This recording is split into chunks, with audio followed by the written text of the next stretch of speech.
Non, il est 10 heures, on a un timing qui est assez serré au niveau de la communauté des offreurs de solutions pour l'industrie du futur.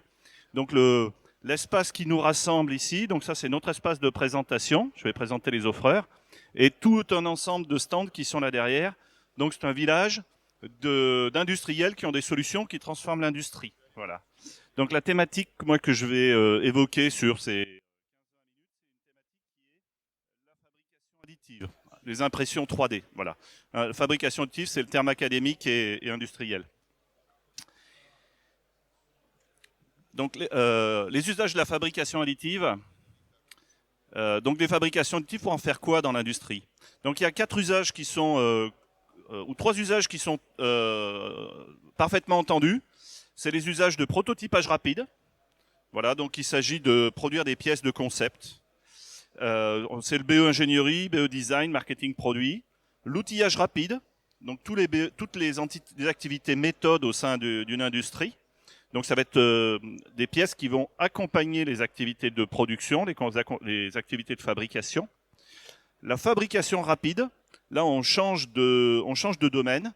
Ce sont des pièces qui vont intégrer des produits qui vont partir chez les clients. Donc ils vont devoir respecter les normes. On change de perception du risque ou d'enjeu vis-à-vis de ces fabrications.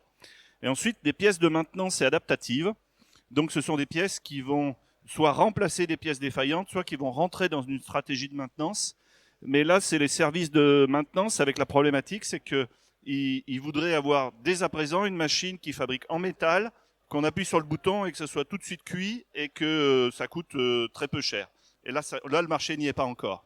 Voilà.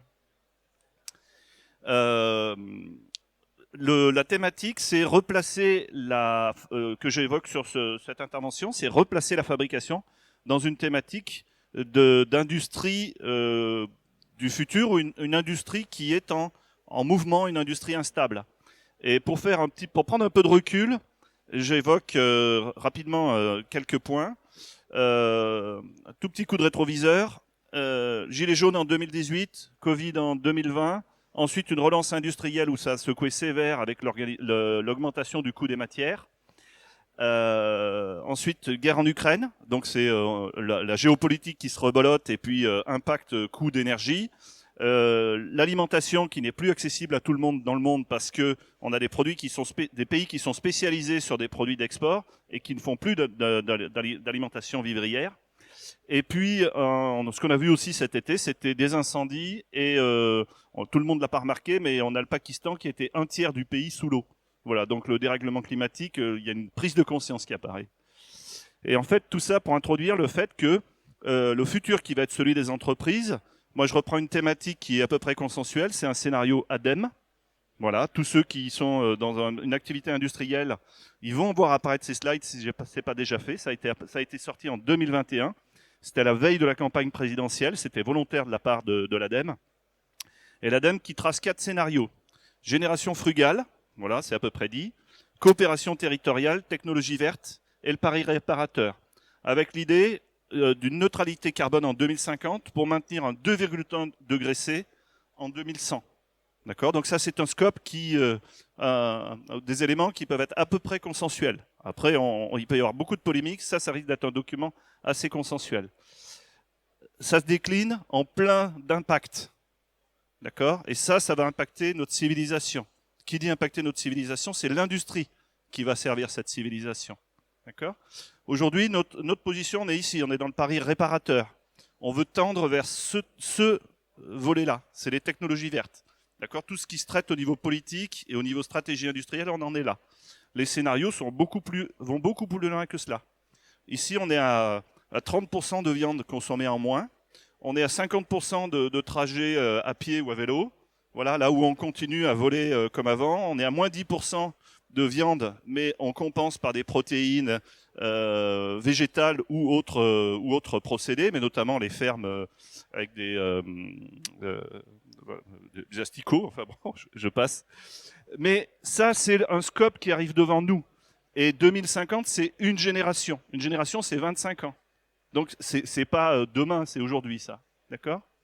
Voilà, pour donner un métrique, ça, c'est l'échelle d'impact de l'industrie. Et c'est tellement peu science-fiction qu'on a déjà un peu souffert avec ce que j'ai évoqué précédemment. Mais ça, c'est encore d'une toute autre ampleur. Et il va falloir... l'objectif, c'est d'être à neutralité carbone en 2050. Ça veut dire quoi pour l'industrie? L'industrie, il faut qu'elle devienne agile. Donc les processus industriels aujourd'hui, c'est j'ai une expression de besoin, je passe en mode sous-marin et je ressors un peu plus tard avec un produit et je vais le confronter avec mon public. C'est pas assez réactif. Il faut reprendre des procédés qui sont les procédés du développement agile qui sont déjà appliqués dans l'informatique. Ils sont peu appliqués dans l'industrie. L'industrie, elle a un réflexe qui est un réflexe de protection aujourd'hui, qui est en prise en défaut. Elle se rétracte et elle revient sur ses réflexes historiques. C'est pas le bon mécanisme aujourd'hui. Il va pas fonctionner. Et ça, c'est une illustration du fonctionnement des modes opératoires actuels. On va faire une voiture, on va faire la roue, on va faire deux roues, un châssis, on va continuer à monter. Et puis au final, on va avoir une voiture. Est-ce qu'elle est adaptée à son marché? Est-ce qu'on a laissé vite? C'est pas évident.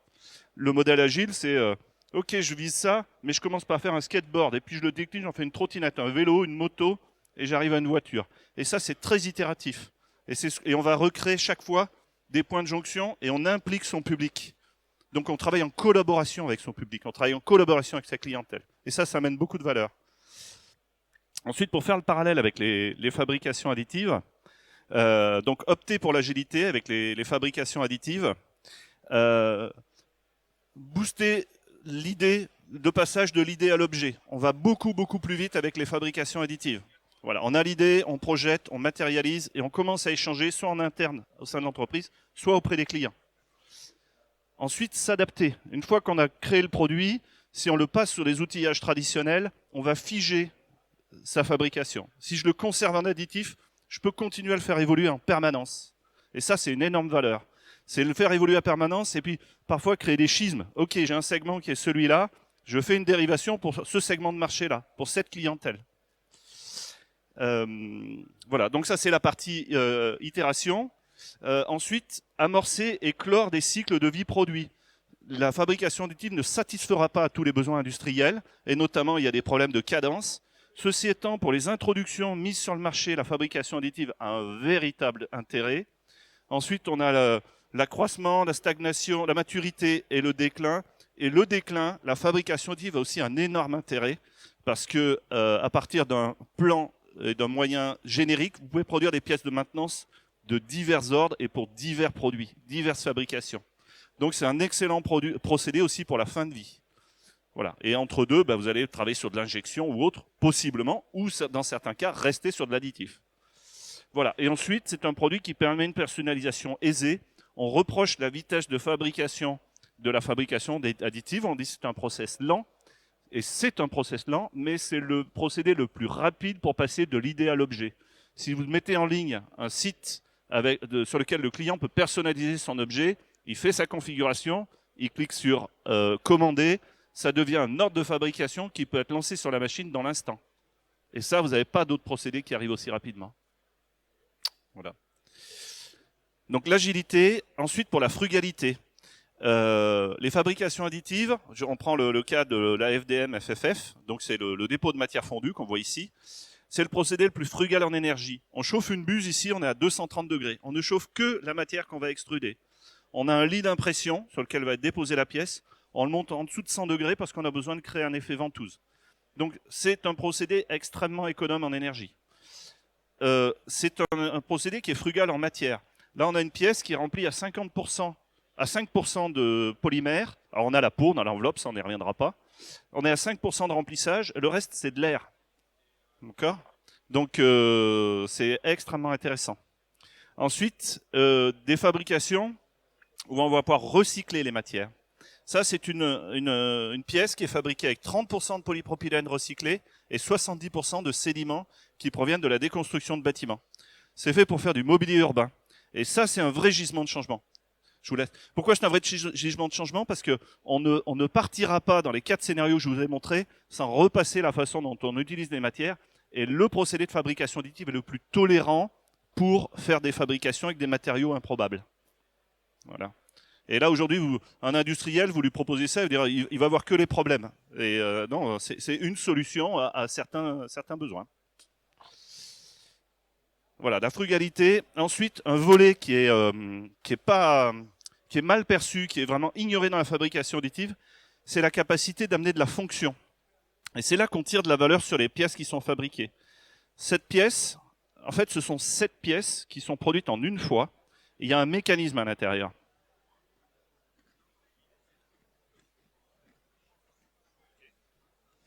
Et en fait, ce mécanisme, alors d'ailleurs il est cassé, hein, je suis désolé, j'ai pas pris le bon, j'ai pris le plus joli, mais il est cassé. En fait, amener de la fonctionnalité au sein de la pièce, c'est là qu'on amène une vraie révolution des fabrications additives. Les fabrications additives, elles se substitueront pas aux autres procédés, elles vont les compléter. Faire du plan, il y aura des procédés qui seront toujours meilleurs que la fabrication additive, faire du plan. Faire du profil, il y aura des procédés qui sont très optimisés, qui seront meilleurs que la fabrication additive. Par contre, faire des jonctions entre des panneaux et des profilés, on a un procédé exceptionnel et qui va pouvoir s'adapter à de multiples cas de figure. Voilà. Et c'est l'occasion donc de simplifier ces fabrications, d'offrir des nouveaux services à l'utilisateur, parce que au fur et à mesure, on va créer des attaches différentes, on va créer varianter son produit, et ça on le fait grâce à notre matière grise. Voilà, c'est pas du. Et une fois qu'on a intégré la matière grise sur une fabrication, elle est valable pour l'ensemble des fabrications, d'accord? Voilà. Et ensuite, bon, qui sommes-nous? Ça va être un peu le mot de conclusion, celui-là. Donc depuis 2006, Alchimie est un concepteur fabricant d'imprimantes 3D, et on est localisé à Dieuze en Moselle. On a un centre de formation qui s'appelle Open Edge. Donc sur les sujets fabrication additive. Et moi, je m'assure du développement commercial, surtout sur l'Est de la France. Et on fait des machines, alors depuis une vingtaine de litres, jusqu'à celle-ci fait 1 mètre cube, et on est en train d'en produire une qui va faire des pièces de 8 mètres cubes. Et c'est celle-là qui va mettre en œuvre la matière recyclée que j'ai fait passer pour le mobilier urbain. Ouais. Voilà. Et si je vous ai inspiré, la première étape, ça sera formez-vous. Formez-vous, vous n'improviserez pas sur le sujet. Et c'est pas les petites machines qu'on a à la maison qui vont vous donner toute l'envergure du sujet. Voilà. Et alors, je suis en E12, donc le stand juste là derrière, si vous voulez passer nous voir. Et on aura plaisir à vous donner plus de détails encore. Voilà. Je ne sais pas si vous avez des questions, je ne sais pas si j'ai le temps d'ailleurs. Je vais vous dire. Ah oui, j'ai un peu de temps, ouais. Alors, le sujet des pièces métalliques. Alors, quelles seraient vos questions si j'allais... Alors, pièces de rechange maintenance. Aujourd'hui, les procédés métalliques, ça va être des procédés principalement à base de poudre. Le procédé métallique, il va trouver de la valeur quand on arrive à créer du répétitif. Parce que le procédé métallique est encore relativement instable. Et donc, le nombre d'itérations pour arriver à faire une pièce de maintenance, possiblement, vous oubliez, vous faites ça avec un autre procédé. D'accord. Et par contre, sur des procédés métalliques, il y a des topologies de pièces ou des allègements de pièces qu'on arrive à faire sur des procédés additifs dans le métal, mais ça trouvera du gain si on a un certain volume. Voilà. Sur de l'unitaire, et je pense à la maintenance, hein, je connais bien le problème de la maintenance. Bien sûr. Mais le métal, il y a encore du gisement. Alors nous, sur du 1 mètre cube, on veut faire du métal dans quelques temps, mais après, on sera sur des... la fabrication additive aujourd'hui dans le métal, il y a beaucoup de compromis à faire à un moment ou à un autre. Enfin, beaucoup de compromis à faire, voilà, c'est ça qu'il faut avoir en tête. Sur le polymère, on dépose la matière et globalement ça marche, c'est bon. Mais le métal, il y a encore pas mal de compromis à faire. Voilà. Je sais pas si vous avez d'autres questions, n'hésitez pas. Et alors les capacités. Pour les comparer un peu, donc les résines, ça va être de la photopolymérisation de matière. Le gros intérêt de la résine, c'est la finesse. Sur l'esthétique, les pièces vont être beaucoup plus esthétiques.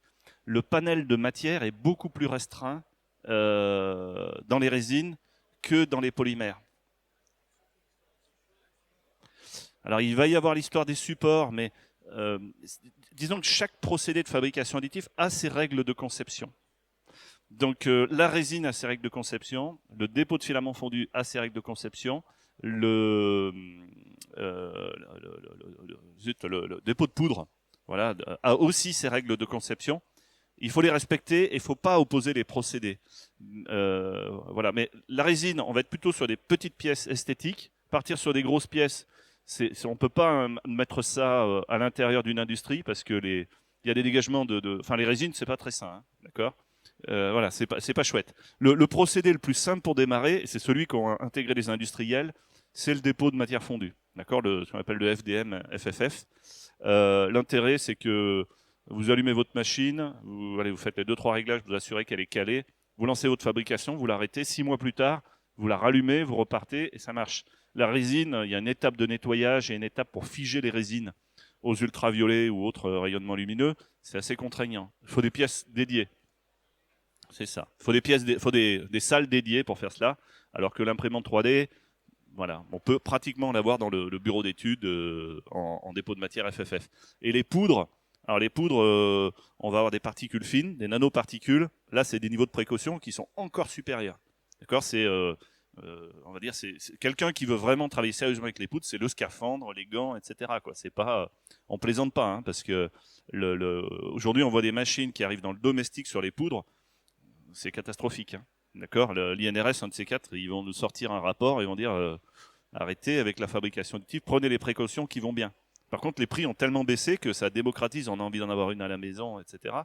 Mais ça reste des procédés qui sont, c'est loin d'être neutre pour l'humain, hein, voilà, pour le vivant. Voilà. Et la résine, donc moins de panels de matière, la FDM, alors les poudres encore moins. D'accord, encore moins de panels de matière, c'est encore plus limité. Et le dépôt de filaments fondus, pour le coup, ce sont des granulés, hein, de plastique qu'on passe sous forme de filaments pour pouvoir les passer sur les petites machines. Quand on est sur de grosses machines, on est directement sur du granulé. Et là, le spectre de granulé, il est extrêmement vaste. Et les granulés ont déjà subi toutes les normes qu'attendait l'industrie. L'industrie automobile a des normes, a des exigences. L'industrie du ferroviaire a des exigences. Voilà. Et donc, on peut retrouver les granulés qui ont déjà réponse. Enfin, les granulés sont déjà répondent déjà à des normes. On les convertit en filaments et ils continuent à répondre à ces normes. D'accord. Donc le spectre est extrêmement large. La résine, prototypage très bien sur les petites pièces. Outillage, on commence à être limite. Fabrication, c'est intéressant pour le débit. On peut faire des volumes assez importants parce qu'on fait des bains. Par contre, c'est aussi un matériau qui se dégrade à la lumière. Donc, si vous le laissez dans l'obscurité, il va pas bouger. Par contre, si vous le mettez à la lumière et notamment sur l'extérieur, bah, il va casser. Au bout de quelques temps, il va casser parce que le principe de photopolymérisation, il va pas s'arrêter. Voilà. Oui, voilà. Ok.